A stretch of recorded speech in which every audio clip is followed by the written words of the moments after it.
Good morning and welcome. My name is DJ Nets and welcome to our broadcast.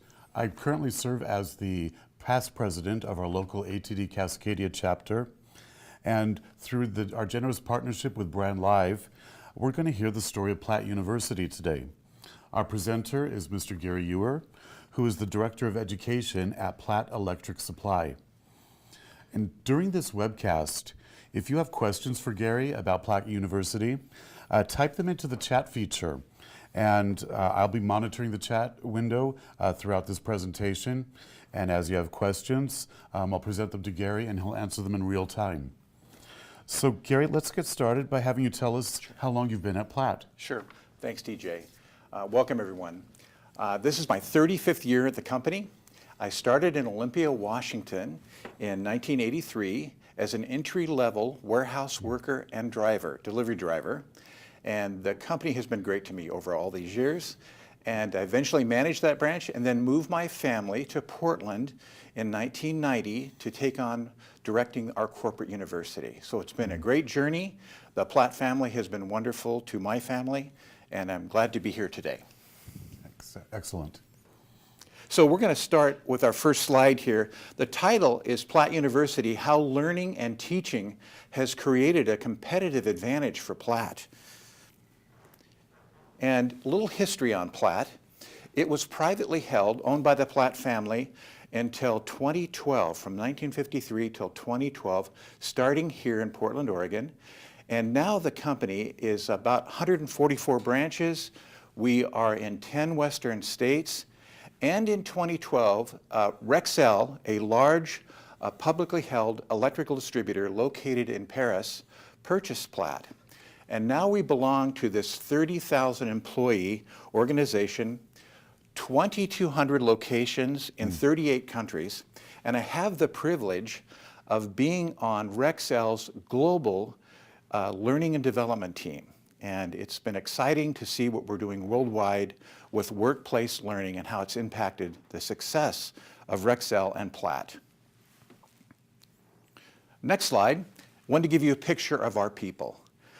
We are successful because of our people.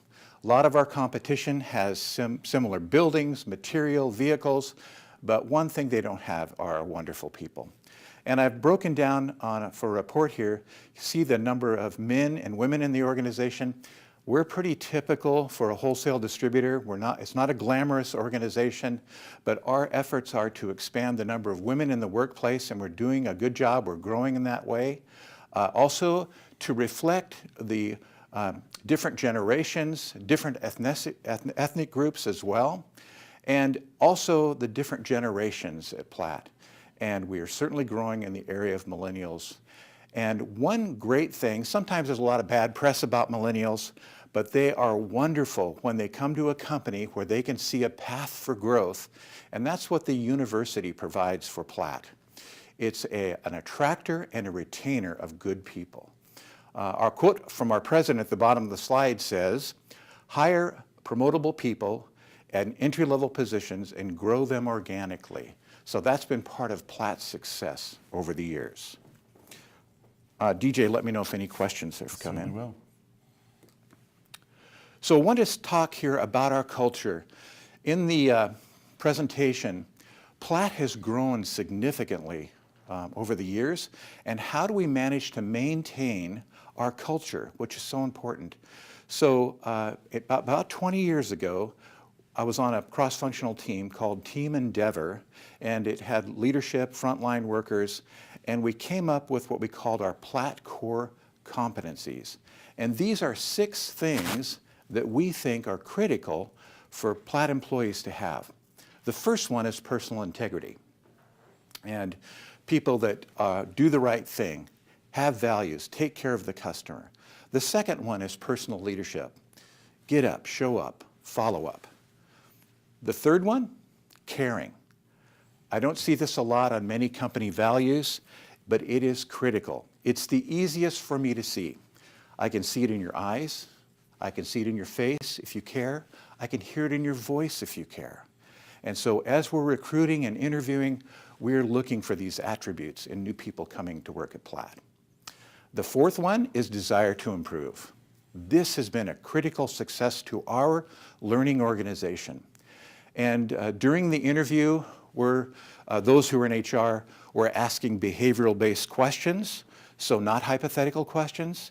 And I'm asking people about, tell me some recent new learning you've done. And it can be formal or informal, but it lets me know that these folks we're talking to care about learning, care about growth in the company. The fifth one is Energizer. Be happy at work, we love what we do, and help our customers, help our coworkers as well. And the final one is knowledge and skills. Now I know most companies, that may be the first place they look. Does the person we're interviewing have technical knowledge or have knowledge and skills? You see the iceberg chart next there? And the tip of the iceberg is technical skills. And then below, at the bottom of the iceberg, is attitude, behavior, and values. So I would say at Platt, this is about 20 years ago after we created the core competencies, we shifted everything. And we said, you know, if all the person has is a great attitude, behavior, and values, we're going to hire that person. So let me ask you, those who are in training and development, what do you think is easier to teach? Technical skills or attitude, behavior, and values? I'm for sure saying technical skills are very easy to teach. Mom and dad had to do a great job around the dinner table to help a person gain those values and good attitude. So hope that helps. Hire people with core values. Next, I want to focus on this. The expectations of work, they've radically changed. And on the left side it says old expectations. This is the one, DJ, I grew up with. If you work, if you're loyal, if you work hard, if you do what you're told, the company will provide a secure job. It was like an implied promise. Yes, sir, yes, very true. And let me ask you, DJ, do you think secure jobs are true anymore? No, I don't. No. Award steady pay increases? No. No. So if we stay in this model, which we call the reactive model, there's going to be a challenge here, and it could harm our people, especially the one called do as you're told. We call this one learned helplessness. And so let me ask you, DJ, how could a supervisor inadvertently, they didn't mean to, but how could they create a helpless follower?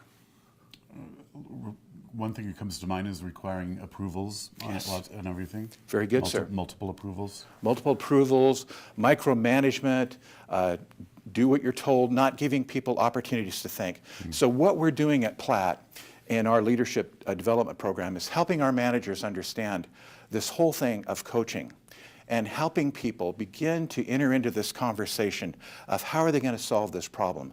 These are adults. They have life experience. It still gives a supervisor an opportunity to not go that way if they don't understand what they're doing. But if they do understand and they've selected the right way, to let them do that in the process. At that point, we've got a worker that's engaged along the way. The next slide talks about the new expectations. And we actually call this the engage model. And we want the person to demonstrate core competencies. We want our people to develop new skills continually, and we want our people to help the company succeed. And to work at Platt in my role and to see the number of people engaged in our company in making decisions that normally would have gone to a higher level executive or a branch manager, our people on the front line are able to help customers and solve problems. And it's really expanded our success because of that. The company in this new model will provide challenging work, support the person's development, and reward their contribution. And at Platt, all of our people are tied into the financial success of the company. Many branches offer incentives to our people, and it's just a new way to bring our people into the success of the company. So let me ask you on this new expectations. Some companies have the philosophy of, we're going to teach you all the rules, but then we're going to expect you to know when to break the rules to do the right thing at the end of the day. Yeah. So great question, DJ. And I know sometimes if the environment is one where you're not learning, but there's a lot of risk and you could be punished by not making a good decision. So how do we deal with failure? How do we help people on the team understand there's going to be failure, and how do we work through that and use that as a learning opportunity? Yes. So that's what we're doing at Platt. Excellent. The quote says from Peter Senge, "Without learning about business, as well as other tasks, employees cannot make the contributions they are capable of." And that's the amazing thing. The adults in the workplace, they can do incredible things, and they've just given the opportunity. Okay, let's look at the next slide. And this is the mission of Platt University: develop our people to reach their full potential. I love the mission. At this point in my career, I get to invest in people's lives, help them. My focus is really on the next generation and help them achieve success, give them tools, give them opportunities for growth and development. We are to advance our culture, values, and global priorities of Platt and Rexel, and really live out this lifelong learning concept. I do that personally. I know the leaders at Platt do. We say at Platt, everyone is a teacher and everyone is a learner. Build a leadership bench of managers and teachers, and we'll talk about that and a little bit more about leaders as teachers. And then increase product knowledge. We say we sell what we know. And one point here I wanted to make here, having an LMS, having a corporate university or a training center, a big part of my job is compliance issues and safety issues. Mm-hmm. But if that's all I did, that would be a very expensive model for the company. When we introduced product selling about 20 years ago, it changed everything. Our people are now able to sell more product, we're able to grow. It's really impacted the company in a big way. Now, training and development is invited to the business table. We are there with leadership helping direct the company's sales. So develop selling skills and improve product knowledge. Mm-hmm. Our next one, this is a picture of Platt University, and it's one of many training centers across our footprint. This is led by our officers, about 50 men and women in the company who manage branches, run departments, lead regions. They're the teachers in Platt U. So let's make a distinction here. You don't have people who are full-time facilitators teaching the classes. Great. Who are teaching your classes? Great, DJ, good question, sir. They are Platt people who want to give back in a unique way. There's actually an expectation set by the company president and the CEO of the company as well, that as you grow in the organization, you're expected to teach and give back. So it doesn't mean a full-time assignment, but a part-time assignment along the way. And in the picture is our CEO and president. They are our top teachers. They are great. They set the example. Can you imagine if you were asked to teach? It can be a scary assignment, but my job is to help our managers learn how to teach and be comfortable, and also how to be a facilitator in the process and help people get involved in learning. So it is, I've seen our people grow. Our president commented recently, wow, the Platt University staff, the part-time teachers, are really great speakers. They're really great facilitators. And that's part of the side effect of having leaders as teachers in the company. Mm-hmm. So we don't outsource that, and it's quite a cost savings as well. And I know I've heard from our Platt employees, they literally sit at the edge of their seats to listen to these men and women because they're so successful and they want to know and gain skills to help improve their skills at Platt as well. I love these quotes, one from Betoff, and he's one of the authors about leaders as teachers. In a teaching organization, leaders see it as their responsibility to teach. I know one thing, over the years I've met many organizations where the CEO or president delegates the teaching role totally, and I don't advise that. I advise a CEO or leader to actually be one of the main teachers in the organizations. And then Collins said, when leaders master the art of teaching, they have laid a powerful foundation for an enduring great company. I love your questions, DJ. Thank you. So as and many of you may be familiar with the Kirkpatrick measurement model. I've used this for all the, Platt University will be 30 years old this year. So evaluation, every time there's a class, we go on to the LMS, and our learners are commenting on what they learned, what could improve. There's also a test for measurement, level 2 from Kirkpatrick measurement model.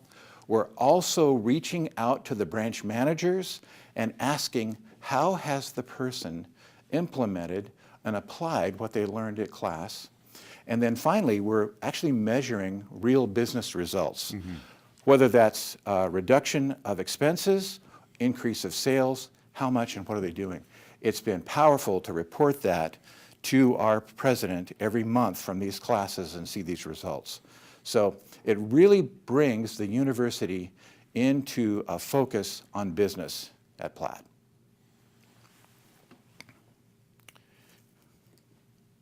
So this is a snapshot from our LMS, Learning Management System dashboard. And we use the Blue Volt system. They're based here in Portland. Our users, this is from last year, and the number of employees completing training literally is 100%.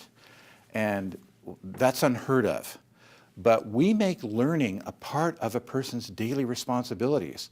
So the hourly worker is really engaged in taking time in between a phone call or working with someone at the counter, because our courses are very YouTube-esque, short burst courses. They're able to take a number of courses during the day to learn about the products they're selling. Last year, we completed 168,000 courses. It's just been amazing to see what our folks do. Our average users complete about 106 courses a year.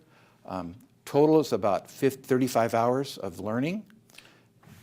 And then courses available currently in the university last year were 2,100.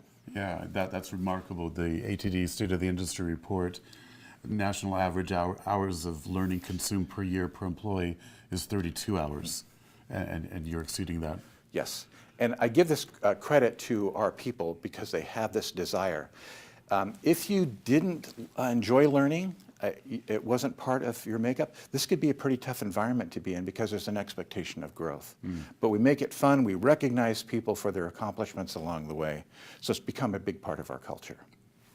Excellent. Here's a story for you, a business story. So in 2017, because of our product training courses, we grew a lot. We're currently at about 800 million. Our goal by 2020 is to be 1 billion in sales. Last year alone in 2017, we grew by 30%. That was $200 million in additional revenue. That came from our folks learning about products that we're currently selling and new products in that same line that we could sell. So you can't imagine how our factories and vendors are pleased. Our company is pleased. And in the process of Rexel, Platt is one of the most popular, profitable banners the company has across the globe. So I'm grateful to be a part of that piece of business. So a note to everyone, I wanted to share this with you. I've learned that I'm a business manager in a training assignment. And I need to stay connected with what the company's doing. I love HR. I love working with the HR team. I love helping people, but I cannot forget I'm a business manager. And what has helped me over these years is to stay connected in the business that we're in. One of the things I do at Platt is every new employee that is hired, I call them. If I can visit them, if they're in the local area, I'll go visit them. But if they're remote, I'm going to call them and speak with them. The managers tell me it's a really significant call. They're encouraged after the call. And basically, I'm talking about, welcome, who are you? Tell me a little bit about yourself. What do you want to do at Platt, and how can I help? So, important thing. It's a labor of love. I've done it over the years, but I really would encourage you to connect with our people, your people as well. And then I'm always constantly reading the same reports that our executives read. I'm staying in tune with language of business and what we're doing. And when I do make a presentation to the officers, I'm talking in their language. I'm not speaking in HR or education language as well. So it's just been a big part of, I think, of my success at Platt, but of our company's success as well. And then finally, final thought here, this is a quote from Pedler, and it says, learning must be greater than or equal to the rate of change. And I know I'll speak for myself, we're in constant change, and this is where learning can help so much, helping people be able to thrive in that change and not be discouraged by it. That is an excellent model. That's very clever. I'm going to borrow that heavily. Sure, of course. One of the things that we might, some of our members might be curious about is what % of the content offered at Platt University is off the shelf or licensed versus created in-house? Great question. It's unusual. We're 80% internally developed and 20% off the shelf. In fact, we recently connected with Udemy. Yes. And a great organization. It's actually sponsored by our parent company, Rexel. 1,800 workplace courses for our people. It's very popular and really quite quality courses as well. Excellent. As as we go through these handful of questions with Gary, we want to encourage you to type in your questions as well. Give you an opportunity to do that, and I'll ask the next question. Can you talk to us about governance at Platt University? Well, I've been very blessed to have had leaders that believe in this. So years ago, when I first moved to Portland in 1990, Jay and Harvey Platt owned the company, and they wanted me to not create a big department, but instead utilize the men and women in the company to be the teachers of Platt University. It was brilliant. And during that time, folks stepped right up. Remember Maslow's hierarchy, the top self-actualization? It really meets a need for people, fulfillment to be a teacher in the university. Not everybody does well at teaching, I can tell you that. And so we help them through Toastmasters, and I'll do coaching. But if it's still too big of a challenge, then I'll use that person as a subject matter expert, as a person who's grading coursework on the side. They're all involved in the university, depending on the capacity that we can. So that's Excellent. a good question, DJ. Good. And as you're considering adding new courses or new programs going forward, what are some of the standards that you hold that these programs have to meet? That's great. I kind of hinted to it about the short burst, the YouTube type training. We have 3 levels of learning in the university. Level 1 is for product training, I can identify the product. I can identify it online. I can pick out the product. I can go to the warehouse and pick it off the shelf. But I'm able to know the correct product. That's level 1. And then level 2 is I can apply the product to the correct application. That's level 2. And then level 3, I can sell the product or train others about that. So how we accomplish that is through a series of training tracks. And the basic training track, level 1, consists of 10 to 40 short videos about what is the product, how is it used, what does it look like, why would customers buy it? And that has been a huge hit in the company, a success. We have a small video lab that we create. We've shown our vendors, the factories we represent, how to create the courses. We create courses internally, but that's huge success. I still have factories who provide training for us. I love them, written by engineers. I observed one last week. It was 1 hour length of a person talking and no interaction along the way. So a concern. I want to make sure that we can break that up into smaller pieces and smaller bites so that it can be consumed quicker. Yes. I mean, that makes that 35 hours of annual learning per person really impressive to consider that most of it is micro-learning. Yeah. Amazing. How do you manage the scope of what Platt University offers? I mean, you can't teach everything. So. Oh, no. So going back to our governance process, by the way, too. The president is leading this governance team, our HR director, myself, and I rotate through a regional vice president. We've got 6 regions, and so they're able to come and be a part of this, give their feedback to us as well along the way. So managing it, one thing, if it's a product course that we're developing, is it something we stock? Are we selling it? If we're not, and there's no plan to, then we won't develop a course. But if it's something the vendor would like to be sold, or we would like to be sold, we'll develop a product training course on that. Excellent. And then also we're doing leadership training as well. Good. A question came in. Yes. So, Bruce Hazen asked, Gary, could you go back in history a bit and describe a time before leaders were expected to be teachers? And then tell us how that expectation was introduced and enforced to get the current value on teaching. Thank you. Great question. So as I mentioned before, this was something in the very initial beginning that I was challenged not to go hire outside help, but I did it, I had to. And what I learned real quickly was the folks coming from outside of the organization didn't really know our culture. And so it could introduce different values to our company. So that right away told me, okay, I need to really limit this piece. So at that point, I taught a lot of the training myself, but I can't do that forever. And then I started looking for men and women across the company, and it became very easy when the president of the company said, I would like you to reach out to, and oh, by the way, I've already spoken with this person. And so it became part of that person said, oh, this is a growth and development opportunity for me. And again, there's about 50 men and women who really receive no benefit, no extra thing other than this fact that they're a university instructor along the way. Yeah. Did that answer that question well? I think so. And to follow the same theme, yes. My final question for you is, so regarding this leaders as teachers model, what advice do you have for folks who want to, in their organizations, who want to engage their leaders and build those kind of coalitions of support? Yes. What I would say, great question too, DJ, on that one as well, is that it's got to be a model that is really supported by leadership. And this is where the company president, our chairman in the US, this is a huge value to them.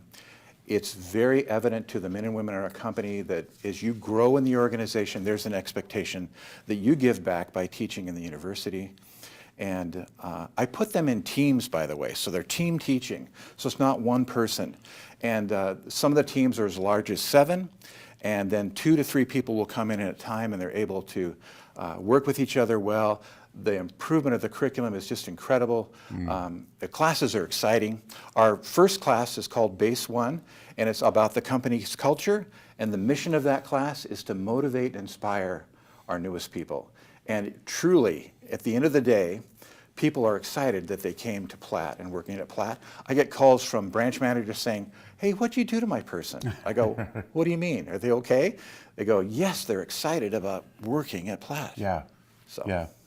I think there's enormous value in co-facilitation, and it's often overlooked, and people think, oh, we can't spare that extra person. Yes. But it creates more powerful and richer events. Yes.